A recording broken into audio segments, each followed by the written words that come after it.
আপনারা খেয়াল করেছেন আমাদের আজকের আয়োজনের প্রেক্ষিতে যারা বিক্ষোভ করেছে এবং ফেসবুকে মব তৈরি করার জন্য পোস্ট দিয়েছে, বিরোধিতা করেছে, প্রত্যেকে বিভিন্ন বাম সংগঠনের পদাধারী নেতা এবং কেউ সভাপতি, কেউ সেক্রেটারি, কেউ ভিন্ন ভিন্ন পোস্টে, হয়তো 10-12টা সংগঠন মিলে হয়তো 20-50 জন আসছে। এই যারা আসছে তাদেরকে মিডিয়ার ভাইয়েরা অনেকেই দেখিয়েছেন যে সাধারণ শিক্ষার্থী হিসেবে, শিক্ষার্থীদের অভিমত হিসেবে দেখাইছেন। বেশ কিছু মিডিয়া এটা বেশ দ্বিচারিত আচরণ করেছে। স্পষ্টত তারা রাজনৈতিক দলের প্রতিনিধিত্বশীল এবং শাহবাগ যারা কায়েম করেছিল তাদের পরবর্তী উত্তরসূরি। তারা যখন সেই সংগঠনের প্রতিনিধিত্ব করে এবং তাদের পোস্ট সহ সবাই জানে, তারপরে তাদের শুধুমাত্র সাধারণ শিক্ষার্থী হিসেবে দেখানো, এটি নিশ্চয়ই দুঃখজনক। সাংবাদিকদের প্রতি অনুরোধ করবো এই ধরনের কাজের ক্ষেত্রে আপনাদের স্বচ্ছতার এবং সহযোগিতা চাইব। আর দ্বিতীয় হচ্ছে, আপনারা সম্প্রতি দেখেছেন যে হত্যাকাণ্ড নিয়ে আজকের এই বিচারিক আমাদের যে স্ট্যান্ড ছিল, আমরা মুক্তিযুদ্ধ নিয়ে এর আগে অনেকবার বলেছি, বাংলাদেশের মুক্তিযুদ্ধের কেন্দ্রিক যত হত্যাকাণ্ড হয়েছে বা সামগ্রিক যা কিছু হয়েছে প্রত্যেকটার বিচার হওয়াটা আমরাও চাই। আমরাও ইসলামী ছাত্র শিবির মুক্তিযুদ্ধ এবং মুক্তিযুদ্ধের পরবর্তী যে লিগেসি বহন করে আমরা বলেছিলাম যে হচ্ছে মুক্তিযুদ্ধের এক্সটেন্ডেড রূপ হলো 24 অভ্যুত্থান মুক্তিযুদ্ধের বাইরের কোনো অধ্যায় নয়। মুক্তিযুদ্ধের মধ্য দিয়ে যে আমরা পূর্ণ স্বাধীনতা পাই নাই, মুক্তিযুদ্ধের পর যে স্বাধীনতা পেয়েছিলাম, পরে আধিপত্যবাদের কবলে আমরা পড়েছিলাম। একটা চক্র বাকশাল কায়েম করেছিল, বাকশাল কায়েম করে মুক্তিযুদ্ধের সাথে বিক্রে করেছে, মুক্তিযুদ্ধের বিপরীত আদর্শ এস্টাবলিশ করেছিল। বাকশালের সহযোগী হয়ে বাকশাল এস্টাবলিশ করে এই জাতিকে বিভক্ত করেছে এবং জাতিকে একটি হুমকির মুখে ফেলেছিল। পরবর্তীতে সেই গ্রুপের পরবর্তী প্রজন্ম এসে 13 সালে শাহবাগ কায়েম করেছে। শাহবাগ কায়েম করে আপনারা দেখেছেন দেলোয়ার হোসেন সাঈদীর রায় দেওয়ার পরে একসাথে দুই দিনে 200 শতাধিক মানুষ গুলি করে হত্যা করেছে। সেদিনে গুলি করে হত্যা করাটাকে যারা বৈধতা দিয়েছিল, বৈধতা দেওয়ার কারণে আওয়ামী লীগ অভ্যস্ত হয়েছে গুলি করে হত্যা করা যায়। পরবর্তীতে জুলাই আগস্টের অভ্যুত্থানে তারা হাজার হাজার মানুষ হত্যা করেছে।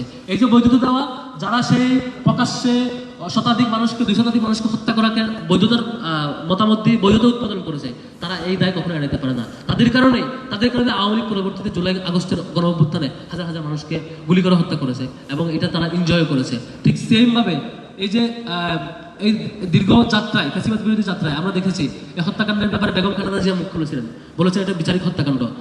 যখন 24 সালে যখন দেলোয়ার হোসেন এর আগের বছর যখন দেলোয়ার হোসেন সাঈদী যখন হাসপাতালে মারা যান এবং মেডিকেল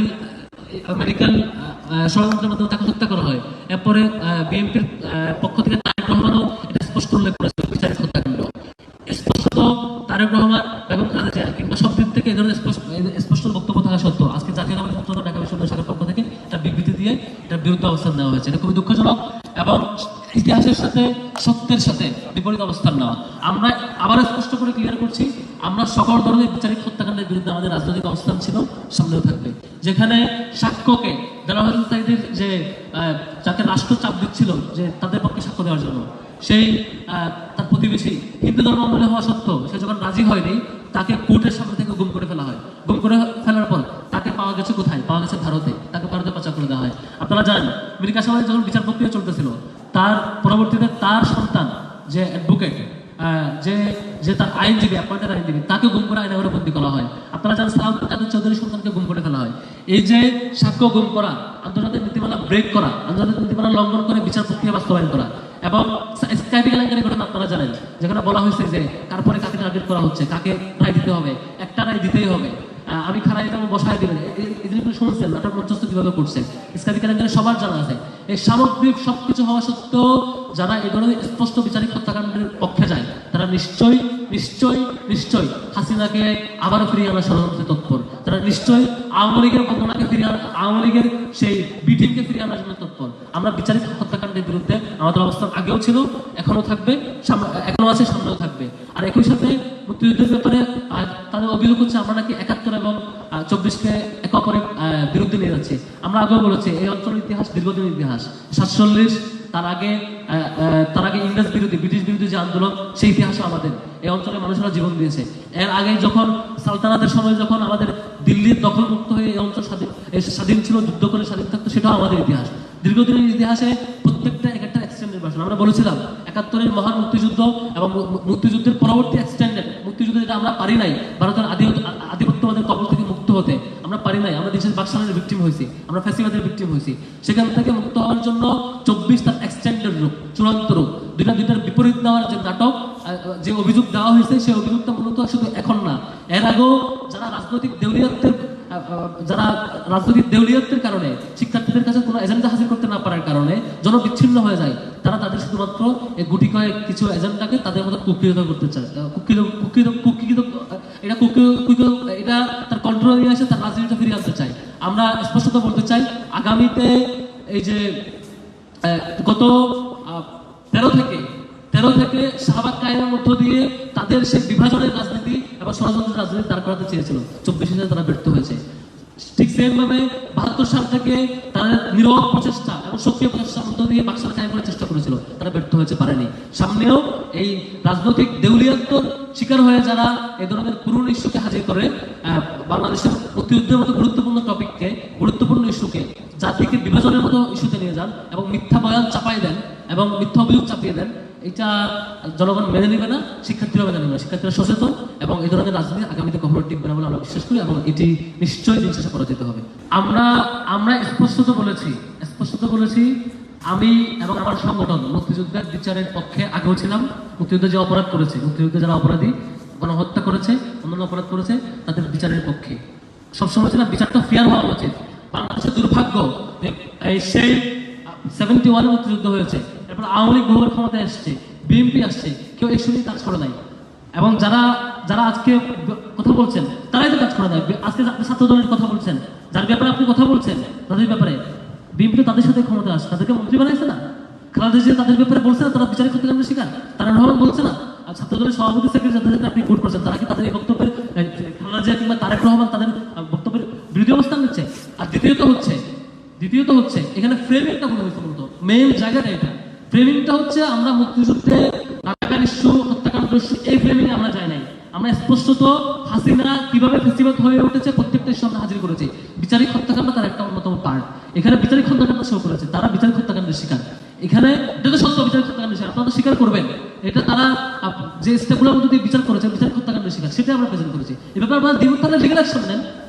এটি আমার ধরা মুক্ত হয়েছে, এটি আমাদেরকে আপনারা সেই ফ্যাসিবাদে আমল ফাঁসির রায় দিয়েছে, এটি আমাদের মুক্ত হওয়ার পর আপনারা তার ব্যাপারে কনসার্ন লিগ্যাল অ্যাকশন নেন। লিগ্যাল অ্যাকশন কখনো দেওয়ার সাহস করা নাই এখন পর্যন্ত। তাদের ব্যাপারে কনসার্ন জানাই যেভাবে জানাইছে, কখনো কেউ লিগ্যাল অ্যাকশন জানায় নাই। এটা মূলত তাদের রাজনৈতিক দেউলিয়াতের বহিঃপ্রকাশ। আপনারা লিগ্যাল অ্যাকশন নিতে পারবেন না, ডকুমেন্টেড অভিযোগ করবেন না, শুধুমাত্র এলিগেশন দিবেন এবং মব সৃষ্টি করবেন, এটা দুঃখজনক। আর শিক্ষার্থীদের যে রিয়াকশন বলছেন, শিক্ষার্থীদের রিয়াকশন না, এটা মূলত মব ক্রিয়েট করা, এটা বাজে ফ্রেমিং করে, ভুল ফ্রেমিং করে। তাদেরকে বলা হচ্ছে আমরা 24 এবং 71কে মুখোমুখি করছি, এটা মিথ্যা অভিযোগ। এই মিথ্যা অভিযোগ দিয়ে রাজনীতি টিকবে না। এটা সাময়িক 10 মিনিটের মব তৈরি করা যায়। এই মব আপনারা 13 সালে শুরু করছেন, 24 পর্যন্ত 10 বছর কন্টিনিউ করছেন, টিকতে পারেন না দিন শেষে। এরকম মব যদি 50 বছর চালায় যান, দিন শেষে আপনাদের দেশের দেউলিয়াতের বহিঃপ্রকাশ হবে এবং দিন শেষে এইভাবে জনবিচ্ছিন্ন হয়ে থাকবে। এটাই পরিণতি হবে দিন শেষে। সম্মানিত ভাইরা, এই কনসার্নটা অনেক সময় আসে যে অমুক শিবির করে কিনা, তমুকের এটা শিবির দায় নেবে কিনা, এটা এরকম কিনা।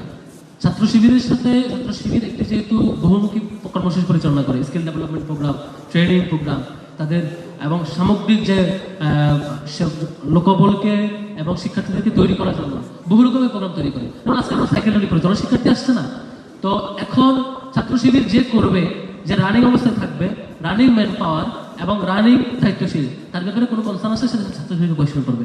কখনো কেউ 1 মাসের জন্য, স্বার্থের জন্য, কোনো প্রয়োজনে, কিছু সময়ের জন্য কানেক্টেড ছিল বা ছিল না, অথবা কোনো প্রোগ্রামে আসছে, পরবর্তীতে তার সকল জিনিসের যদি সংগঠনকে দায়ী করেন, এটা নিঃসন্দেহে ভুল অ্যাপ্রোচ হবে আর কি। রানিং যাদেরকে আমি কনসাল্ট করবো, যারা আমাদের কানেক্টেড থাকবে, যারা আমাদের ফ্রেমওয়ার্কের মধ্যে থাকবে, সংগঠন ম্যান পাওয়ার থাকবে, তাদের ব্যাপারে কোনো কথা সুস্পষ্ট জানাবেন। বাকি তাদের ব্যাপারে কনসাল্ট থাকলে সুস্পষ্ট জানাবেন। এবারে বাকি যে ইস্যুগুলো থাকে বাইরে, এগুলো নিয়ে আসলে ফ্রেমিং করাটা এটা সঠিক অ্যাপ্রোচ না। কারণ মানুষের মত বদলাতেই পারে। আজকে যে শিবির করছে, তাদের শিবিরের বিরোধিতা করতে পারে। আজকে যে শিবিরের মত পছন্দ হচ্ছে, তার অপছন্দ হতে পারে। আজকে যে শিবিরের বিরোধিতা করতেছে, তাকে সে অপছন্দ হতে পারে। বহু নজির আছে, একসময় বাম সংগঠন করছে, পরে ইসলামী সংগঠনে আসছে। আর বহু নজির আছে, একসময় ছাত্র শিবিরে আসছে, পরে ছাত্র শিবিরে অ্যাক্টিভ হয় নাই, অথবা শিবির কন্টিনিউ শিবির চেষ্টা করার পরে শিবির ক্রিটিক করছে, এটা হইতে পারে। তো এটার জন্য শিবিরকে কানেক্ট করার সুযোগ নেই। ছাত্র শিবিরের রানিং কোনো ম্যান পাওয়ার, রানিং কোনো দায়িত্বশীল যদি কোনো কনসার্ন থাকে, সেটা আপনারা জানতে পারেন। আজকে যে মব তৈরি করা হয়েছে, বিএনপির ছাত্র দলের গত বছর নভেম্বরে একটা চিত্র প্রদর্শনী প্রোগ্রাম হয়েছিল, যেখানে সালাউদ্দিন কাদের চৌধুরীর ছবি সেখানে ছিল চিত্র প্রদর্শনীতে। তখন কোনো আপনি মত দেখেন নাই, তখন কোনো বিরোধিতা করেন নাই। এটা তারা সঠিক কাজটাই করছে, বিচারিক হত্যাকাণ্ডের প্রেজেন্ট করছে। আজকে দেখছেন বিশ্ববিদ্যালয় প্রশাসনের একটা চরম ব্যর্থতার পরিচয় দিচ্ছে। তারা এই মবের শিকার হয়ে তারা সালাউদ্দিন কাদের চৌধুরীর ছবি উঠাই নিচ্ছে আর কি। এটা মূলত আজকের মবটা ক্রিয়েট করা, এভাবে আরো হয়তো এটা আরো করতে থাকবে। যারা রাজনৈতিকভাবে শিক্ষার্থী বিচ্ছিন্ন, যারা ডাকসুকে ভয় পায়, যারা গণতান্ত্রিক প্র্যাকটিসে ডেমোক্রেটিক প্র্যাকটিসে ভয় পায়, তারাই মব ক্রিয়েট করে। যারা সত্যতাকে ভয় পায় তারা মব ক্রিয়েট করে। এটা আগেও হয়েছে, এখনো হচ্ছে আর কি। এটা মূলত ডেমোক্রেটিক প্র্যাকটিসকে, শিক্ষার্থীদের ম্যান্ডেটকে, শিক্ষার্থীদের মতামতকে ভয় পেয়ে, আশঙ্কা করে, শিক্ষার্থী বিচ্ছিন্নতাকে ঢাকতে কোটি কয়েক মানুষ এই ধরনের রিয়েকশনগুলো দেখাচ্ছে এবং বাজেট ফ্রেমিং করে মব সৃষ্টি করার কাজ করছে। এটা কখনোই দিন শেষে সফল হবে না, পূর্বে সফল হয়নি। বাক্সার কায়েম করা হয় নাই, সাহাবা কায়েম করা হয় নাই। ডাকসু ষড়যন্ত্র করা হলে, ডাকসু যদি বাতিল করার ষড়যন্ত্র করা হয়, তাহলে আমরা এটা মেনে নেব না। শিক্ষার্থীরা এটা প্রতিহত করবে এবং ডাকসু হওয়ার জন্য আমরা এই দায়িত্বশীলতা পরিচয় দিয়েছি আজকে। এবং শিক্ষার্থীদের ডেমোক্রেটিক প্র্যাকটিসে যাতে অটুট থাকে, কোনো ধরনের ক্ল্যাশ তৈরি না হয়, বিরোধিতা তৈরি না হয়, তারা মব ক্রিয়েট করার পরও আমরা সহনশীলতার পরিচয়টা দিয়েছি এবং দায়িত্বশীলতার পরিচয় দিয়েছি।